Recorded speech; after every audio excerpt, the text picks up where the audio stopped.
ഈ കഴിഞ്ഞ ആഴ്ചകളായിട്ട് പൊതുവെ പുറത്തു വന്ന റിപ്പോർട്ട് അനുസരിച്ച് യുഎഇയിലേക്കുള്ള വിസിറ്റിംഗ് വിസയുടെ റിജക്ഷൻ്റെ തോത് വളരെയധികം വർദ്ധിച്ചു എന്നാണ്. പക്ഷേ ഈ ആഴ്ചകളിലേക്ക് പുറത്തു വന്ന റിപ്പോർട്ട് അനുസരിച്ച് അതായത് വിസിറ്റിംഗ് വിസ റിജക്ഷൻ്റെ തോത് കുറഞ്ഞു വരികയാണ്. മെയിൻ കാരണമായി വിദഗ്ധർ ചൂണ്ടിക്കാട്ടുന്നത് അതായത് പുതിയ റൂൾ അപ്ഡേറ്റ് ചെയ്തിട്ടുണ്ട്. അതിൻ്റെ ഭാഗമായി ബോധവൽക്കരണത്തിൻ്റെ ഭാഗമായി എല്ലാവരും പ്രോപ്പറായി ഡോക്യുമെൻറ്റുകളെല്ലാം ആവശ്യമായ ഡോക്യുമെൻ്റ് എല്ലാം സബ്മിറ്റ് ചെയ്യുന്നുണ്ട്. അതുകൊണ്ടാണ് റിജക്ഷൻ്റെ തോത് കുറഞ്ഞു വരുന്നതായിട്ട് റിപ്പോർട്ടുകൾ പുറത്തു വരുന്നത്. അതുപോലെ തന്നെ നമുക്കെല്ലാവർക്കും അറിയാവുന്ന ദുബായ് ഫെസ്റ്റിവലൊക്കെ വരികയാണ്. അതിൻ്റെയൊക്കെ ഭാഗമായി വിസിറ്റിംഗ് വിസയുടെ 20 മുതൽ 25% വരെ വർധനവുണ്ടായിട്ടുണ്ട്.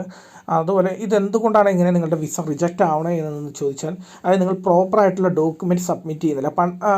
പണ്ടും ഈ റൂൾ നിലവിലുണ്ടായിരുന്നു. അതായത് റിട്ടേൺ ടിക്കറ്റ്, അതുപോലെ നമ്മുടെ ബുക്ക് ചെയ്ത ഹോട്ടൽ ബില്ല്, അതുപോലെ കയ്യിൽ 3000 to 5000 ദിർഹംസ് കയ്യിൽ കരുതണം. ഇങ്ങനെയുള്ള കുറച്ച് റൂളുകളൊക്കെ ഉണ്ടായിരുന്നു. അത് എയർപോർട്ടിൽ റാൻഡംലി ആയിട്ട് കുറച്ച് പേരെ ചെക്ക് ചെയ്യുന്നുള്ളൂ. ആ ചെക്ക് ചെയ്ത് പിടിക്കപ്പെടുന്നവരെ മാത്രം റിട്ടേൺ വിടുന്നൊരു സ്ഥിതിവിശേഷമായിരുന്നു നിലവിലുണ്ടായിരുന്നത്.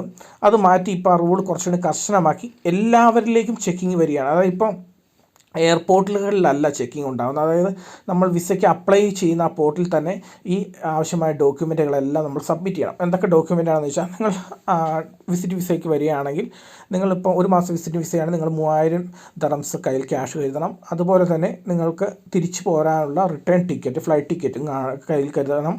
അതിൻ്റെ ഡോക്യുമെൻറ്റ് കയ്യിൽ കരുതണം. അതുപോലെ തന്നെ നിങ്ങൾക്ക് താമസിക്കാൻ ഹോട്ടൽ ബുക്ക് ചെയ്തതിൻ്റെ ബില്ലും നിങ്ങൾ കയ്യിൽ കരുതണം. ഇനി 3 മാസത്തിനാണെങ്കിൽ നിങ്ങൾ 5000 ദിർഹംസ് വരെ കയ്യിൽ കരുതണം. ഇനിയിപ്പോൾ നിങ്ങളുടെ റിലേറ്റീവ്സ് ആരെങ്കിലും ഉണ്ട്, അവരുടെ അടുത്തേക്കാണ് നിങ്ങൾ വരുന്നതെങ്കിൽ അവരുടെ MRIs ID ഡീറ്റെയിൽസ്, അതുപോലെ തന്നെ അവരുടെ റെൻറ്റിനെടുത്ത ഫ്ലാറ്റിൻ്റെ കരാറും മറ്റും രേഖകളും നിങ്ങൾ അപ്ലോഡ് ചെയ്യേണ്ടി വരും. ഇങ്ങനെയുള്ള കാര്യങ്ങളൊക്കെ അപ്ലോഡ് ചെയ്ത് കഴിഞ്ഞാൽ റിജക്ഷനുള്ള ചാൻസ് വളരെ കുറവാണ്. ഇപ്പോൾ പുറത്തു വരുന്ന കണക്കനുസരിച്ച് റിജക്ഷൻ്റെ തോത് വളരെയധികം കുറഞ്ഞിട്ടുണ്ട്. അപ്പോൾ ഇങ്ങനെയുള്ള കാര്യങ്ങളൊക്കെ ശ്രദ്ധിക്കുക. അപ്പോൾ ഇതുപോലത്തെ കൂടുതൽ ഇൻഫോർമേറ്റീവ് വീഡിയോ കാണാൻ വേണ്ടി ഈ യൂട്യൂബ് ചാനൽ ഇതുവരെ സബ്സ്ക്രൈബ് ചെയ്യുക. ഇപ്പോൾ തന്നെ സബ്സ്ക്രൈബ് ചെയ്യുക. താഴെ കാണുന്ന ബെൽ ബട്ടൺ എനേബിൾ ചെയ്യുക. അപ്പോൾ ഞാൻ ചെയ്യുന്ന ഇതുപോലത്തെ പുതിയ ഇൻഫോർമേറ്റീവ് വീഡിയോ നിങ്ങളിലേക്ക് എത്തുന്നതായിരിക്കും. അപ്പോൾ ഗുഡ് ബൈ.